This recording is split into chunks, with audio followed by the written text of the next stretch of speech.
There was a general outcry from the public regarding the reconstruction of Ranipokhari.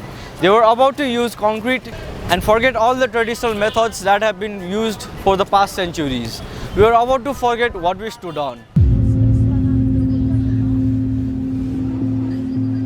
पहिलाको रानीपोखरी भूकम्प नआएको बेलामा एकदम राम्रो थियो।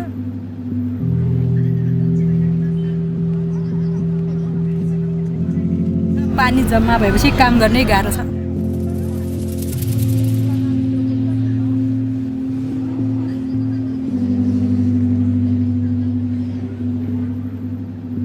पुरानो परम्परागत ऐतिहासिक पोखरी भएकोले मलाई त पुरानै तरिकाले राखेको ठीक लाग्यो मलाई।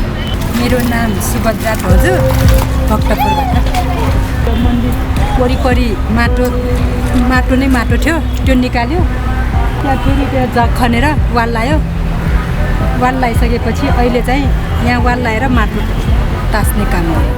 डिजाइन चाहिँ पहिलादेखि नै त्यस्तो स्लुप हाल्नुपर्छ। कालो माटो तास्ने बेलामा पानी नचुइने, पानी जम्मा हुने त्यसको खुबी छ।